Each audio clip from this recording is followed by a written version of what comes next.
When I was 14, I met my role model. He was built tall and sturdy, had this unstoppable aura about him. A real proud dude. He was a little bit older than me, but had what felt like hundreds of years worth of wisdom in him. Not too many people would listen to him like I would, but as I hung around him, I met a few more who did. Modern day disciples. My boy had his issues. People would talk shit on him, pass judgment on his name, because he struggled with different forms of addiction and had a bit of a drinking habit. But I was always able to see the pure soul that lay beneath it all. He fed me when I was hungry, gave me a place to sleep when I didn't have one, and taught me how to carry myself. Above all, though, he was always mad genuine, and that never changed. A few years into knowing him, something seemed off. He started to get thinner and weaker. We would ask him if he was all right, pointing out the change that we noticed, but stuck in his pride, he deflected all of our concerns. When he started losing his color, it's when he couldn't gaslight us no more. I pleaded with him to take it seriously. Once again, stuck in his pride, he told me I was overreacting, that I had nothing to worry about. I did everything in my power to get him to listen, but the disease hit his heart, and I'm not sure he'll live to see next year.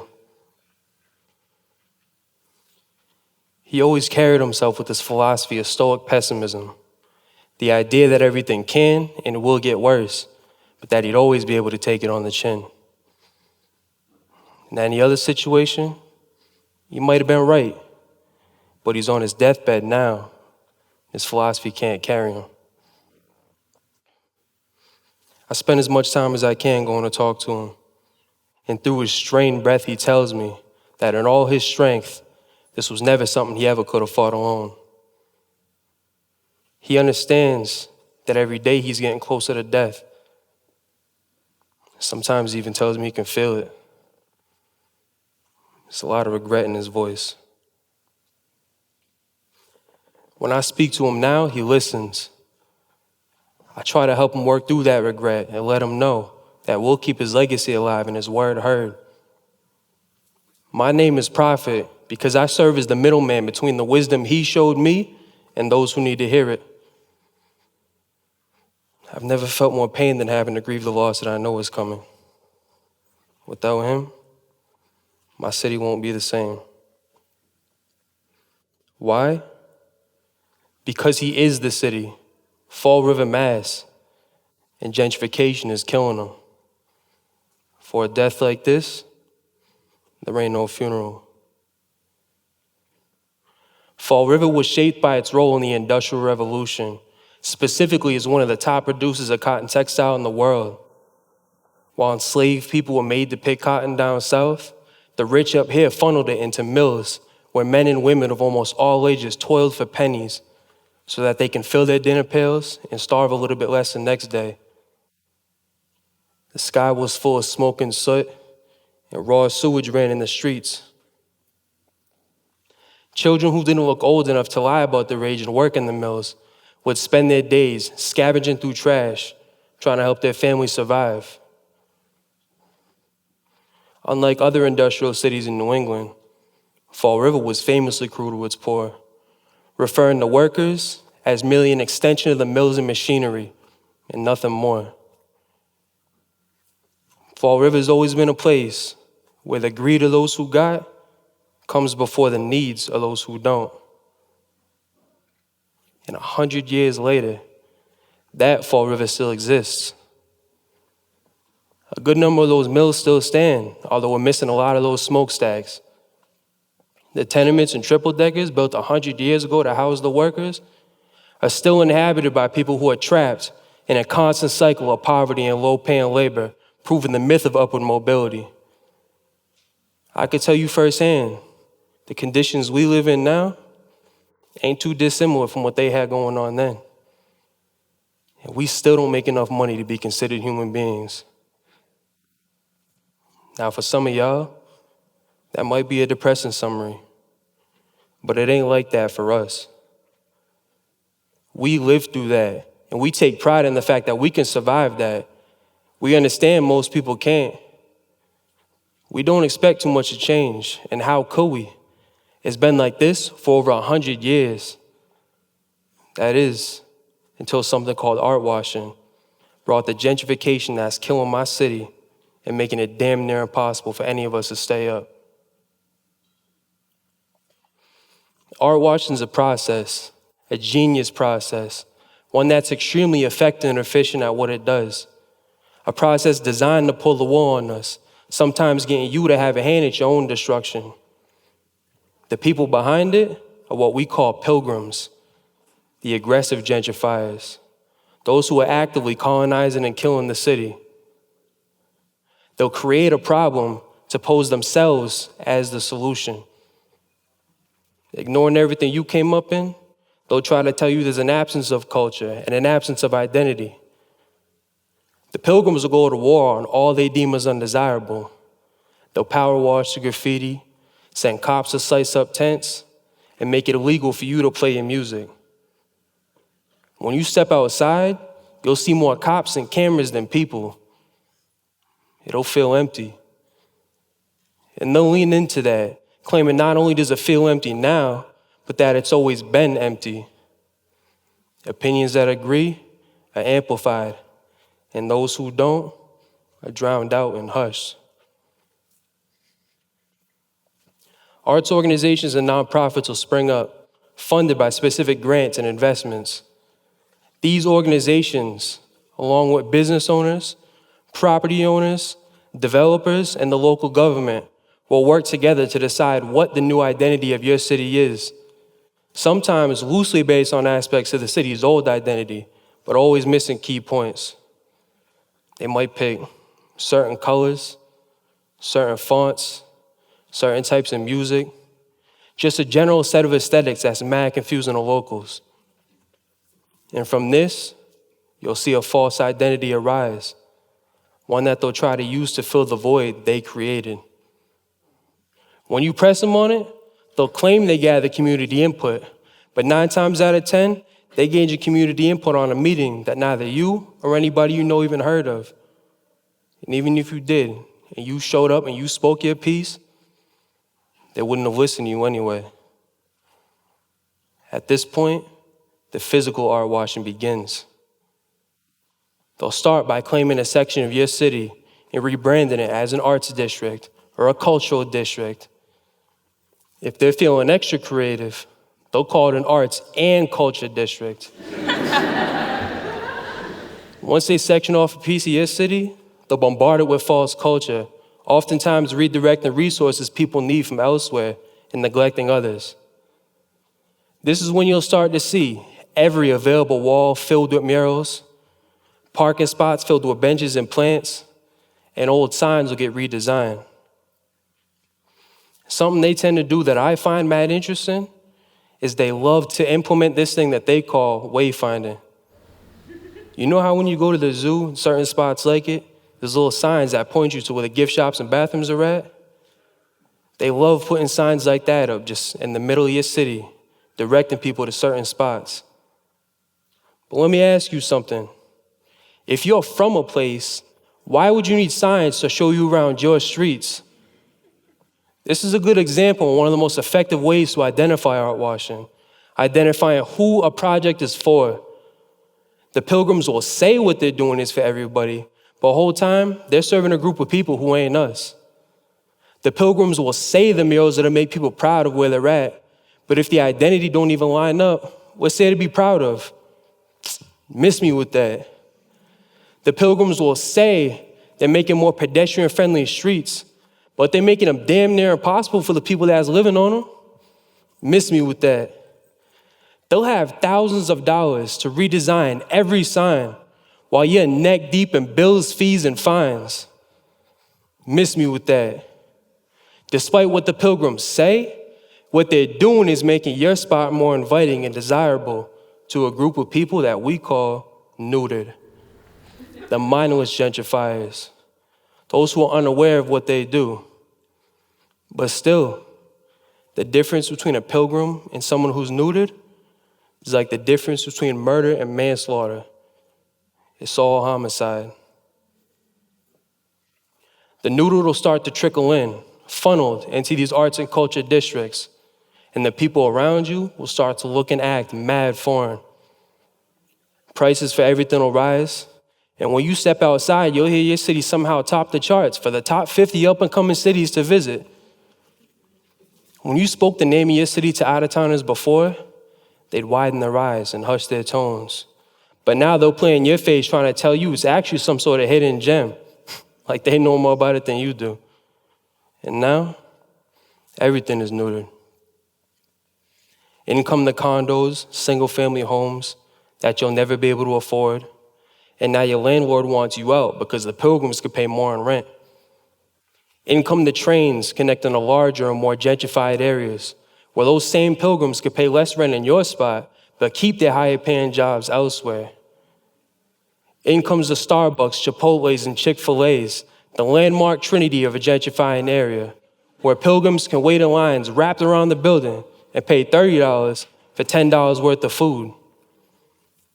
And out goes everybody you know, one by one. And then, out goes you.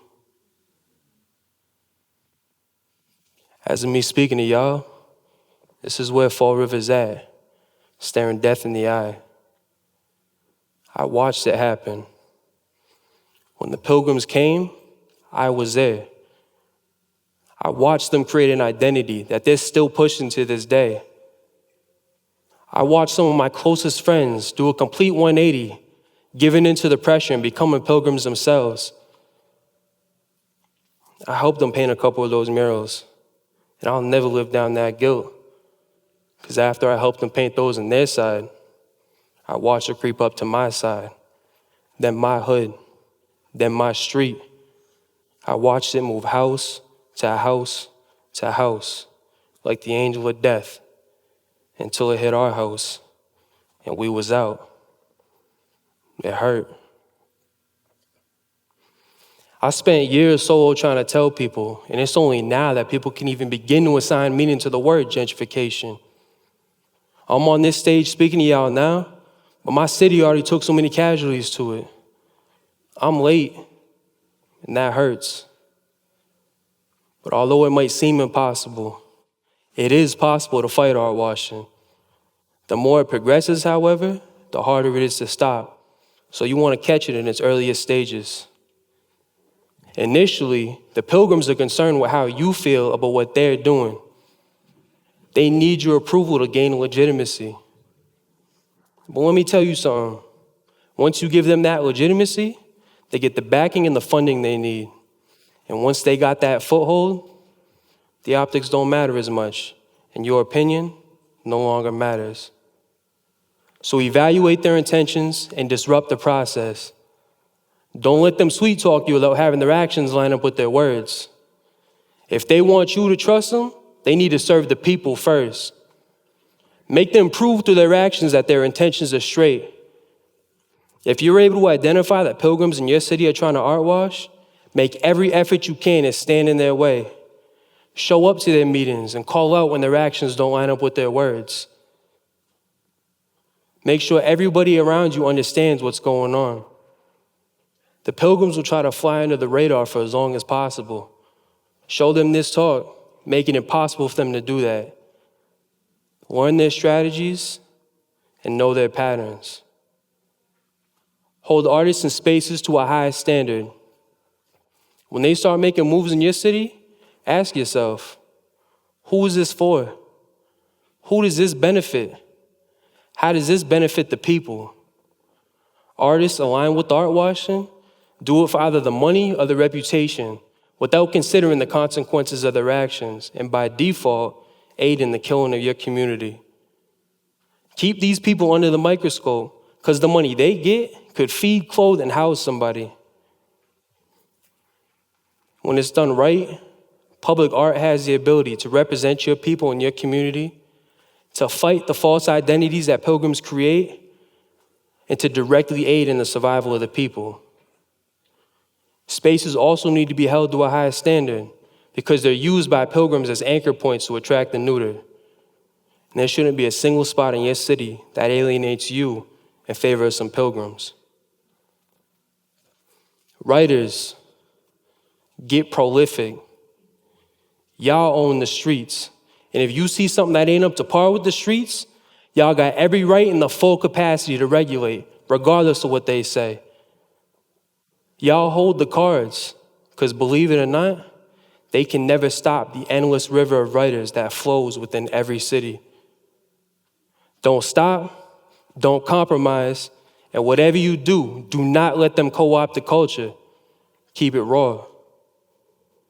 Take care of the homeless. You should be doing this anyway, but a major commonality amongst almost any city, especially one that's gentrifying, is hostility to the homeless. They're seen as obstacles to beautification rather than people.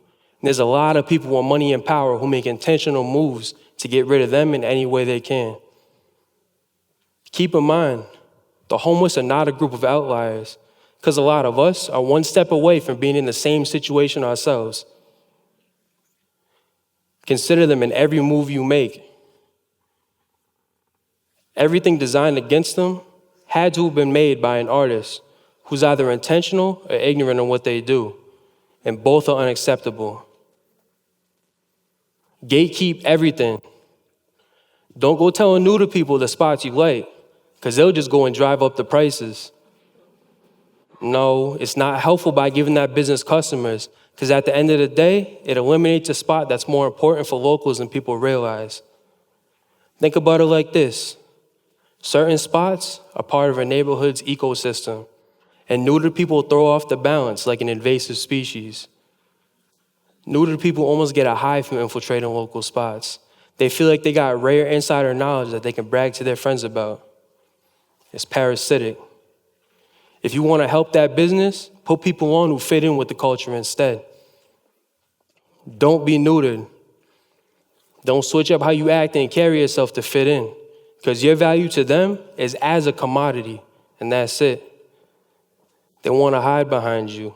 They want to use you as proof that they ain't doing nothing wrong. And when they kill your city, they'll use your hands to do it. Make neutered people bend to your culture and not the other way around. Don't be a poster child. Keep the reputation down. If they see your city as undesirable, let them. Art washers need to change the reputation. It's one of their biggest hurdles. And reputation alone is one of the biggest protectors of places from gentrification. They can throw all the money they want at a spot, but if they can't switch up the optics, the gentrification ain't happening. The entire point of art washing is to make certain people feel safe and comfortable where you're at. And I say, if they can't handle it in the first place, they don't got no business being there. And most importantly, be proud of where you come from. Wear your clothes, talk how you talk, blast your music. Your blocks belong to you because you make and maintain them, regardless of what the deeds at City Hall say. They leech off of you. Whether you realize it or not, you and your city have both a culture and an identity. There's no such thing as a place that never had a culture, because culture is a default, and the absence of it has to be deliberate. So to my people, I know it feels hopeless. I get it. They got all the power, all the resources, all the facets at all the levels. But understand the power we have, the strength we have. If it was up to them, they would have got rid of us a long time ago. It's been hundreds of years, and still when you look in the archives, there's familiar voices that look and sound just like us. It's up to us to hold it up and keep the culture going so that we and those after us can live. I understand that hopelessness is firsthand, but for what it's worth, y'all are what keeps me going. And so long as I got a pulse in my vein and a breath in my lung, I'm fighting for y'all. Fighting is survival, and so long as I'm alive, you ain't never fighting alone. Our struggles pay dues that you may not see now, but there's gonna be a time when the people who've been racking up a tab gotta pay up. And for the rest of y'all, more people than I find acceptable hear my words right now and tell themselves that they feel what we feel, that they understand grieving a death like this, but are direct causes of the death of people's cities. You may not know who you are, but we know exactly who you are, and we know exactly what you do. We know how you don ignorance like armor. There's gonna be a day when it won't work no more, and you won't have nothing to hide behind. Peace.